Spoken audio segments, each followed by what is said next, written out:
Hello friends, कैसे हो आप सब। उम्मीद करती हूँ कि आप सब लोग बहुत अच्छे होंगे। अन्नपूर्णा दिव्य चैनल में एक बार फिर से मैं दिव्या आप लोगों का बहुत बहुत स्वागत करती हूँ। दोस्तों, आज के वीडियो में हम लोग कहानी को सुनेंगे। उम्मीद है कि ये कहानी आप लोगों को जरूर पसंद आएगी।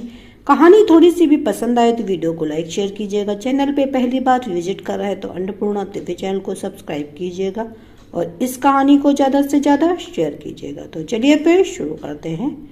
नैना, तुम भी आ रही हो ना आज अपनी सोसाइटी की किटी पार्टी में? सीमा ने फोन पर पूछा तो नैना ने नहीं में जवाब दिया। क्या यार, कभी तो अपने लिए भी समय निकाल लिया कर। सभी आ रहे हैं, तू भी आएगी तो मजा और सबको अच्छा भी लगेगा, वरना सब मुझे फिर सुनाने बैठ जाएगी कि तेरी खास सहेली तेरे इतने कहने के बाद किटी पार्टी में नहीं आती। अरे यार, तुझे तो पता ही नहीं कि मुझे किटी पार्टी हमेशा से ही पसंद नहीं थी और वैसे भी मेरी देवरानी की बीएड की परीक्षा चल रही है तो उसे पढ़ना होता है। संयुक्त परिवार होने की वजह से घर की सास ससुर की और सबकी जिम्मेदारी मेरे ऊपर है तो मेरा आना मुश्किल ही हो, इसलिए तुम सब किटी पार्टी का लुत्फ लो। फिर भी जरूर कोशिश करूँ और बाय बोलकर फोन रख दिया। तभी किसी काम से नैना की देवरानी प्रिया वहां आई और अपनी जेठानी की बात सुनकर बोली कि दीदी, मेरा कल का पेपर अब किसी कारणवश 2 दिन बाद का हो गया तो आज शाम का खाना मैं देख लूंगा और वैसे भी आप काफी समय से मेरी परीक्षा के चक्कर में कहीं गई नहीं तो आज आप अपनी सोसाइटी की किटी पार्टी में हो आइए। नैना ने पहले तो मना कर दिया पर प्रिया ने बहुत पीछे पड़कर आखिरकार किटी पार्टी में जाने के लिए अपने जेठानी को राजी ही कर लिया। सासू माँ ने भी कहा कि सब इतना बुलाते रहते थे तो आज तुम हो ही आओ। अब नैना ने भी अपना मन बना लिया और तैयार होकर सोसाइटी के क्लब के लिए निकल पड़ी। सोचा आज सब कुछ सरप्राइज दूंगी और बिना सोचना के क्लब में खुशी रही थी कि उसके कानों में कुछ आवाजें आई। बहन, पता नहीं 10 जनों का परिवार एक साथ एक ही फ्लैट में कैसे रह लेता। इतने अच्छे खाते पीते लोग हैं, रुपए पैसे की भी कोई कमी नहीं, पर फिर भी पता नहीं नैना अलग घर लेकर क्यों नहीं रहती। अरे जब सास ससुर देवर देवरानी सब इकट्ठे होंगे तो आजादी क्या खाक मिलती होगी। देवरानी महारानी पढ़ाई के बहाने ऐश करो, जेठानी अपने बच्चों के साथ देवरानी के बच्चों और पूरे परिवार की चाकरी करे। ना बाबा ना, हमसे तो ये सब ना होगा।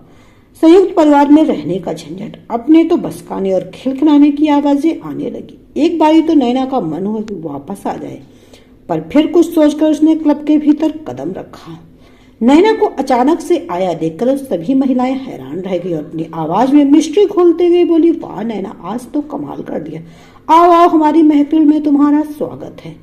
नैना ने सबको नमस्ते किया और सोचा था आप सबके साथ समय बिताऊंगी, कुछ अच्छा सीखने को मिलेगा, लेकिन पीठ पीछे किसी के बारे में बातें करना और मजाक उड़ाना अगर यही सब किटी पार्टी में होता तो मुझे माफ कर। ये सुनकर सब समझ गई कि नैना ने उनकी बातें सुन ली और नजरें चुराने लगी। सीमा ने नैना को बिठाया और बोली, कोई नहीं यार, इतनी गॉसिप तो चलती है, तू बुरा मत मान। नहीं सीमा, इस तरह की कुछ और भी बातें मैंने पहले भी इधर उधर से सुनी पर कभी गंभीरता से नहीं लिया, लेकिन आज अपने कानों से सुनकर यकीन हो गया कि बातें तो आप लोग बनाते ही हैं, तो आज आप लोग मेरी बात भी सुनिए। संयुक्त परिवार में रहना एक बेहद सुखद अनुभूति है। मुझे नहीं पता आप सबके विचार क्या हैं, लेकिन मैंने साथ रहकर जो पाया है वो शायद एकल परिवार में कभी सोच भी न पाती। मेरी 2 बेटियां हैं, लेकिन उनकी सुरक्षा को लेकर मैं बिल्कुल निश्चिंत रहती हूँ। मेरे न होने पर मेरी सासू माँ और मेरी देवरानी मेरी बेटियों का पूरा ध्यान रखती हैं।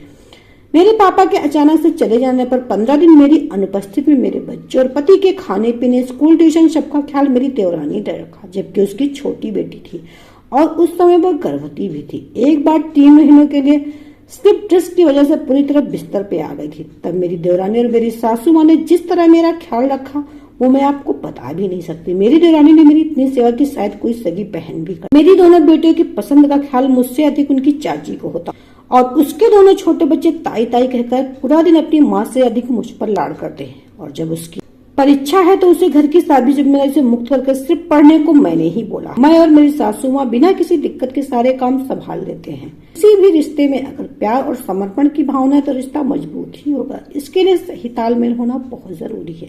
अलग घर लेकर मैं तो रह सकती हूँ, सभी भौतिक सुविधाओं से युक्त घर में सब कुछ मिल जाएगा, पर दादा दादी, चाचा चाची का साथ, प्यार और दुलार जो संयुक्त परिवार में मिल सकता है वो नहीं मिल पाएगा। एकल परिवार मजबूरी हो सकता है। अगर आपके पास संयुक्त परिवार में रहने का विकल्प है तो जरूर रह के देखें। ये वो अनमोल रत्न है जो हर किसी के नसीब में नहीं होता। चाचा ताऊ बुआ चाची दादा दादी से सजा परिवार किस्मत वालों को ही मिलता है। करारा जवाब देकर नैना तो चली गई पर सबका मुंह भी बंद कर गई। दोस्तों एक दूसरी कहानी चलिए उसको भी सुन लेते हैं। उम्मीद है कि ये कहानी भी आप लोगों को जरूर पसंद आएगी।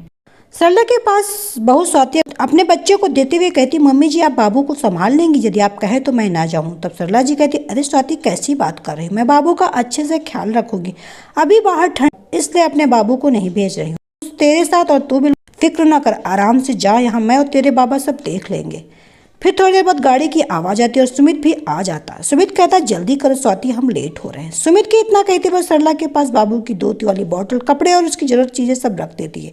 तो सरला जी प्यार से सिर पर हाथ फेरते हुए कहते, अरे स्वाति मैं सब कर लूंगी, मुझे भी सब पता है कैसे बाबू का ध्यान रखना। हाँ मम्मी जी मैं तो चाहती हूँ कि आपको की कम से कम परेशानी हो, ये कहकर पैर छूकर बाहर निकल जाती। फिर थोड़ी देर बाद ननद नेहा आती है और पूछती, अरे मम्मी आप बाबू को संभाल रही, भाभी कहाँ। फिर सरला जी बताती कि सुमित और स्वाति एक शादी में गए हैं, वो कितने दिनों से कहीं गई नहीं, इसलिए सोचा उसको भेज दो तो अच्छा लगेगा। ये अच्छा मम्मी, छोटे बच्चों को आप संभालो और भाभी आराम से घूमे, ये भी कोई बात हुई, तू कैसी बातें कर रही बेटा, अगर मैं अपने पोते को संभाल नहीं तो तुझे क्या दिक्कत है, तू ये सब क्यों सोच रही है, तुझे खुश होकर बाबू को मेरे साथ संभालना चाहिए और तू ये बातें करने बैठ गई। और सुना क्या हाल चाल है।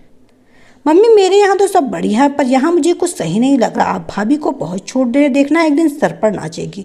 अरे तू कैसी बहकी बहकी बातें कर रही, स्वाति शादी में गई ना कि कहीं घूम, और वह शादी के बाद कहीं घूमने तक नहीं जा पाई, अब भी मैं उस पर पाबंदी रखूं, अगर तेरी सास तेरे साथ भी ऐसा करे तो तुझे कैसा लगेगा। और 2 दिन की ही बात है, मैं संभाल लूंगी बाबू को। थोड़ी देर बाद एक फोन आता है तो वो सुनार से बात करती हुई कहती, हाँ भैया सेट तैयार हो तो भिजवा दीजिए। इतना सुनते ही बेटी पूछती, मम्मी क्या मंगा रही हो। तब उसकी माँ कहती, मैंने गले का सिंगवाया है, उसी की बात चल रही है और वो सुनार आज दे जाएगा। अच्छा मम्मी किसके लिए हार बनवाया, नेहा पूछती। तब वो कहती, मैंने अपनी बेटी के लिए बनवाया। तो नेहा चहक कर कहती, मम्मी मेरे लिए, अभी क्यों, अभी आप मेरे जन्मदिन पर डायमंड की रिंग तो दिया था। तब सरला जी कहती, अरे तेरे लिए नहीं, स्वाति की मैरिज एनिवर्सरी आ रही तो सोचा उसके लिए भी पहले से ही बनवा लूँ। फिर नेहा कहने लगती, मम्मी आप तो भाभी को साड़ी भी गिफ्ट कर सकती थी, हार की क्या जरूरत थी। तब सरला जी कहती, नेहा मैं साड़ी दे सकती थी पर पहली मैरिज एनिवर्सरी है और तुझे डायमंड की रिंग दे सकती हूँ तो बहू को क्यों नहीं, बहू भी मेरे लिए बेटी है, अगर मैं उसकी खुशियों का ख्याल नहीं रखूंगी तो कौन रखेगा। इस तरह नेहा को समझ आ रहा था कि भाभी के लिए मम्मी का अटैचमेंट बढ़ रहा है। तो वह तुनक कर कहती है कि अब तो मम्मी भाभी ही प्यारी हैं जो उसके लिए इतना सोच रही, बेटी की जगह भी ले ली, आखिर हो भी क्यों ना, आखिर बहुत सेवा जो करती है। तब सरला जी डांटते हुए कहती है, बहुत हुआ नेहा, अब मैं स्वाति के खिलाफ एक शब्द ना सुनूंगी। फिर सवाल जवाब करते हुए कहती है, मम्मी बहुत सर चढ़ाओ, फिर कुछ बुराई ना करना। फिर क्या था, सरला जी ने पूछा, तू आखिर चाहती क्या है, मैं और तेरी भाभी एक होकर ना रहे, मैं दुखी रह और उसे दुख बस तू जब आए तो मैं अपने दुख भरी कहानी का पिटारा खोलकर तेरे सामने बैठ जाऊं, तभी तुझे सुकून मिलेगा। तू नहीं चाहती क्या कि तेरी माँ और भाभी खुश रहें, क्या तेरे साथ भी ऐसी तेरी ननद तेरी सास को भड़काती हैं। नहीं मेरे साथ ऐसा नहीं होता, अगर तेरे साथ नहीं होता तो कैसे सोच सकती है, बहू का दर्द तुम क्यों नहीं समझती, तू भी एक बहू है, अगर तेरे साथ ऐसा हो तो क्या तुझे अच्छा लगेगा। नहीं नहीं बेटा तू अपनी सोच बदल, फिर देखना तुझे भी कितना अच्छा लगेगा, साथ ही खुशी मिलेगी। तब नेहा को समझ आया कि उसकी कितनी गलत सोच थी, जो एक बहू होकर भी बहू का दर्द नहीं समझ पा रही थी। अब उसे समझ आया कि बहू भी बेटी से बढ़कर हो सकती। इस तरह उसने माँ के साथ रहकर भतीजे की देखभाल की और भाभी के प्रति भी अपने मन के भाव को बदल लिया। दोस्तों आज की वीडियो में हम लोगों ने 2 कहानियों को सुना। उम्मीद है कि दोनों कहानियां आप लोगों को जरूर पसंद आई होगी। कहानी थोड़ी सी भी पसंद आए तो वीडियो को लाइक शेयर कीजिएगा। चैनल पे पहली बार विजिट कर रहे हैं तो अन्नपूर्णा दिव्य चैनल को सब्सक्राइब कीजिएगा और इस कहानी को ज्यादा से ज्यादा शेयर कीजिएगा। तो चलिए फिर मिलते हैं नई कहानी के साथ नए वीडियो में, तब तक के लिए bye. Subscribe now and press the bell icon. Never miss an update.